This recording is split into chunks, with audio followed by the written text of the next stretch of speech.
After the October ban list, Spright has lost Ronin Tonin, and a lot of people are asking whether or not you should even be playing Totally Awesome anymore. Today, I'm not only going to show you guys a deck list that can still play Totally Awesome, but you could even play Swap Frog if you wanted to as well. But before we hop into the live twin variant of Spright, please go grab yourself a cup of coffee or something. That way you guys can sit down and tune in.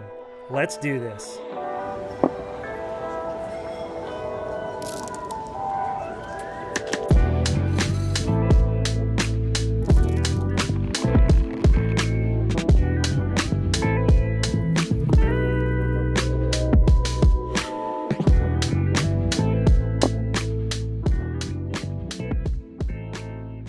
Alright, really quickly before hopping into the deck profile, I really want to shout out my amazing sponsor, Next Level Anime. This is one of the best up-and-coming apparel companies out there right now. They make custom hats, hoodies, shirts, you name it. Not only are they super affordable, but if you're a big anime fan like me, they have a wide selection for you to choose from as well. Plus, if you use my code Cards&CoffeeTCG, you'll also get 10% off this already super low price. Plus, a portion of the proceeds will go back to the channel, helping me make videos for you. But with that out of the way, let's hop into the deck list. Live Twin Sprites is a very amazing variant of this deck. Last time I wound up showcasing the Tri-Brigade variant, which has been so much fun to play as well. And if you haven't seen that yet, please go check it out. I'll link it above or maybe even down below. But one thing that's really great about this deck is you're basically cutting the Beavers or the Diva engine that you used to play. And now you add a one-card engine that not only will lead you into full Spright combo, but also will generate a lot of pluses while comboing in the process. But we'll get into that as we sift through the cards. Starting off with the Live Twins,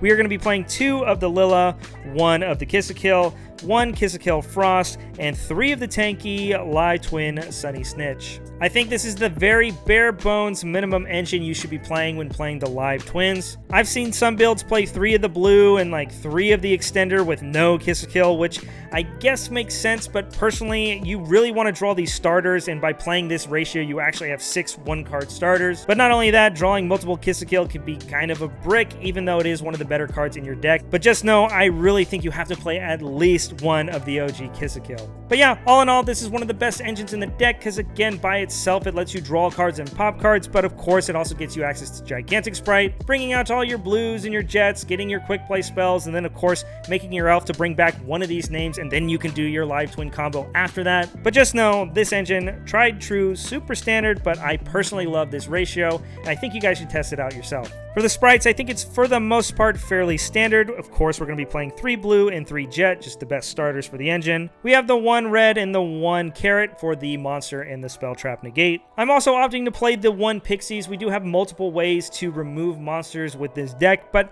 sometimes tower-esque monsters or just really big monsters can be pretty frustrating to get over, so having this in engine and really easy to access makes it to where, in my eyes, this should be a staple in the deck for the most part. After that, we have the 3 starter, very standard, and of course, smashers, which I am actually opting to run 2 of. This is a great interruption for the deck, and of course, it's just the best Mystic Mine out in the game right now if your deck can afford to play it. There's a lot of neat tricks you can do with this deck, and again, smashers is probably the brickiest card in the deck, but it is one of the best interruptions, and having multiples actually has come up multiple times for me in my testing. You should try it out yourself. Now, one thing that I'm still testing that you may or may not want to play is I'm playing a very small 2 copies of Swap Frog in the deck. There are times where you're able to bring out the swap with the Gigantic while you have extra bodies on the field. You can leave the swap on the field, and then of course when you make elf, you'll just bring back the copy you dumped, and there's a Totally Awesome from there. But there's also times where you'll have this alongside your Kiss-a-Kill Frost, which is an aqua, making it to where it's that much easier for you guys to go into Totally Awesome plays. So again, test it out yourself. This is honestly my 41st and 2nd card in this list, so if it's something that you're finding doesn't come up enough or you really just don't like how it plays, then obviously just cut it and make it a solid 40. So that's it for our little level 2 engine with all the things that our deck's trying to do. I personally think it's pretty dang crazy. After that, we do play a good amount of hand traps because we do draw a lot in this deck. We play 3 copies of Imperm, 3 copies of DD Crow, 3 copies of Nibiru, and I am playing 3 copies of Ash Blossom Enjoys Spring. I personally love all these hand traps right now except for Ash. Ash is obviously very good and very versatile, but there are times I wish it was something like maybe an Effect Veiler, or heck, even Ghost Bell could be pretty good right now. I think this card's very average against tier limit, and that's why I'm very hesitant to play it, but there are so many applications for this card. Typically, it will work in every matchup. But again, 12 hand traps and 42 for me have been working pretty good, especially since we draw cards in the process. Now for my tech spell cards in the deck and making up the last few cards, of course, first is the Called by the Grave. Should have been banned, but it's here, so we're going to play it. We're playing 2 copies of Enemy Controller. I think this card is really amazing, and obviously last format, this card really made a point at how good it really is. But there's also really good synergy with the Live Twitch, being able to use its effect to summon from deck, and then if your opponent uses something like, I don't know, Drago Stapelia, you could chain this, steal the Stapelia, the effect will resolve, and then now you can link with the Stapelia and whatever you bring up from deck into your next link monster. This will let you go full Live Twin combo after the fact, and it's just great at breaking boards, but of course it has a lot of great defensive options as well, stealing monsters, protecting yourself from battle. It's a very good card right now. And to keep with the theme of tributing your own cards, 2 copies of Forbidden Droplet has made the way into my main deck. I think you could honestly play 3 of this as well, but I'm opting to play 2 copies of Mystic Mine over the 3rd copies of these, which we'll talk about in a sec. Personally, I think this card is going to see a big spike in a lot of the decks that can play it, because while it's not as high impact as something like Dark Ruler, this card is insanely versatile, and now that Snow's gone, it just got that much better. Now for the elephant in the room, the 2 copies of Mystic Mine. I honestly wanted to play 3, but it's not the best card to draw into off of your Kiss to Kill effects, and of course you never really want to see multiples for that reason. It's just obviously a really great going second card, and not everybody's going to be respecting it. Plus we do play the Degenerate Link monster to abuse this with, which we'll talk about in a sec, but again, it shouldn't be something that nobody's seen before. Personally, I just think this card is super insane right now, and why it's not banned, I'll never know. But since we have it, just like Called by the Grave, we should definitely try to abuse it, because again, we are a Zeus deck, so being able to stick this on a board and then go into Zeus, clear everything, makes it to where this card actually acts like Dark Ruler as well.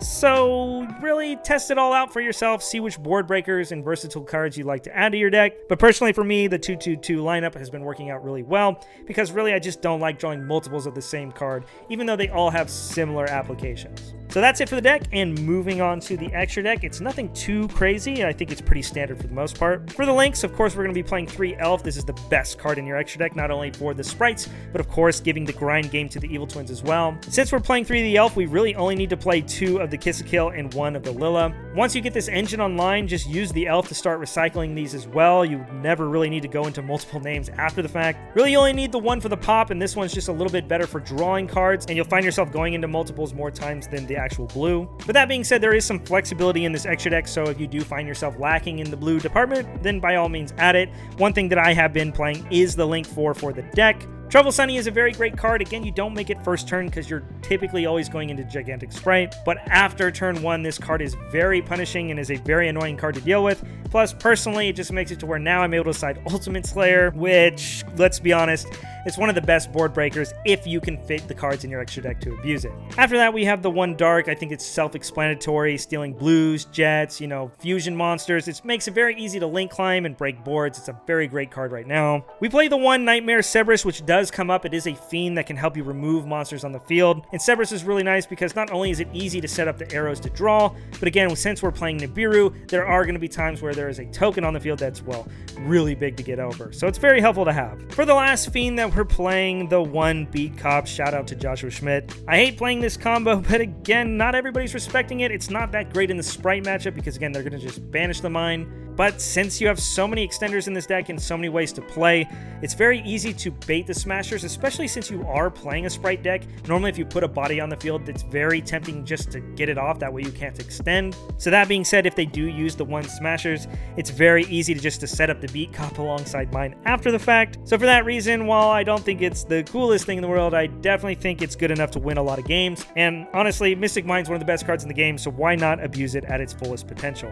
So that's it for the links. Moving on to the Xyz, we don't play a whole bunch of them, but I definitely think they're important to the deck. First, of course, we're playing the double Gigantic Sprite. I don't think there's really any reason to explain this. Like I said, we're playing the frogs, so we have the Totally Awesome. You could play this even without the swap frogs. Like I mentioned, all you have to do is bump the frost count up. After that, we're also playing the 1 Soul Sweeper. Again, similar to the Cerberus interaction with the Nibiru. Sometimes you just need a very easy out to get that token out of the way, especially since now when you banish it, it won't come back. I just think this is one of the best cards. Plus, you can use more than 2 monsters to make it, setting up, of course, your Divine Arsenal AA Zeus. We're not playing Downerd. Again, you could fit it in, but I personally have not found the times where I desperately needed the extra material, because more times than not, it's already going to just be 2 materials. So if you put the Downerd, it's 3, so that really doesn't accomplish anything. If you desperately needed a 4 material Zeus, then just go into your Orochimaru with multiple materials.